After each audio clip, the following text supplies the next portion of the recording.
ತೆರಳಿದ್ದ ನನ್ನ ಸಹೋದರ ಇನ್ನೂ ಬಾರಲೇ ಇಲ್ಲ. ನನ್ನೆಡಿ ಬೆಳೆ ಯಕ್ಷ ಗಂಧರ್ವ ಕಿನ್ನೂರ ಕಿಂಪುರುಷಗಳೇನಾದರೂ ಕುಹಕಗಳಿಂದ ಕೇಕೆ ಹಾಕುತ್ತಿರುವರೆ.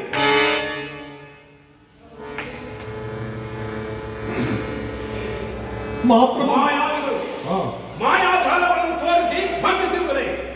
ಬಂಧಿಸಲು ನನ್ನ ತಮ್ಮ ಸಾಮಾನ್ಯನಲ್ಲ, ಅವನನ್ನು ಕೆಳಗೆ ಉಳಿದವರು ಯಾರೂ ಇಲ್ಲ.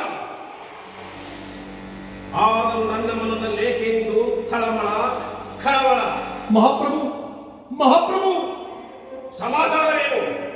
ದಿಗ್ವಿಜಯಕ್ಕೆ ಹೊರಟಿದ್ದ ನಿಮ್ಮ ತಮ್ಮನನ್ನು ಒಂದು ಹೊಂದಿ ಆಗಿದ್ದು ಮಹಾಪ್ರಭು. ಮಗನೇ ಹಿರಣ್ಯಾಕ್ಷ, ಹೆತ್ತ ಹೊಟ್ಟೆಗೆ ಕಿಚ್ಚಿಟ್ಟಯ್ಯ.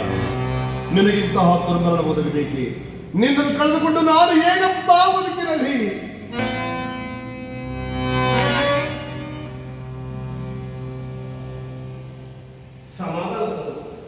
ಅಮ್ಮ ಸಮಾಧಾನ.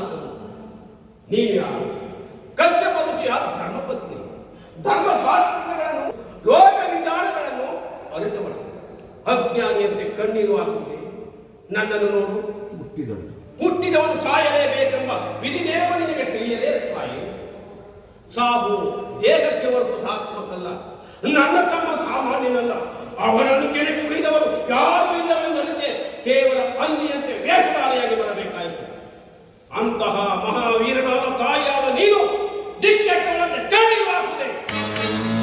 ನನ್ನನ್ನು ನೋಡು, ಸಹೋದರ ಸ್ವರ್ಗಾರೋಹಣ ಅದೆಷ್ಟು ಆನಂದ ಪಡುತ್ತಿರುವೆನು.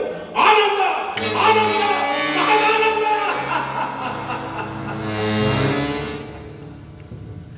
ಸಹೋದರ ಹಿರಣ್ಯಾಕ್ಷ, ಅದಾವ ವಿಷಯಗಳಿಗೆ ಅಲ್ಲಿ ನಿನಗೋಸ್ಕರ ನನ್ನ ಪ್ರಾಣವನ್ನು ಬಲಿಕೊಟ್ಟು ದಿಗ್ವಿಜಯ ಸಾಧಿಸುತ್ತೇನೆ ಎಂದು ಹೇಳಿದೆವು. ವಿಶ್ವದ ಯಾವ ಮಹಾಶಕ್ತಿ ಎದುರಾದರೂ ಹುಟ್ಟಡಗಿಸುವ ದಿಕ್ಕ ತನ್ನದೇ ಎಂದು ದಿಕ್ಕನ್ನು ನಿನ್ನಂದಾಡಿದ ನಿನ್ನಂತ ಪೌರುಷವಂತನನ್ನು ಕೇವಲ ಒಂದು ಅಂದೇ ಕೊಂದು ಹಾಕಿದೆ ಅಂದರೆ ಏ ಹರಿ.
ರಕ್ತ ಕುದಿಯುತ್ತಿದೆ, ಆಕ್ರೋಶ ಉಕ್ಕುತ್ತಿದೆ.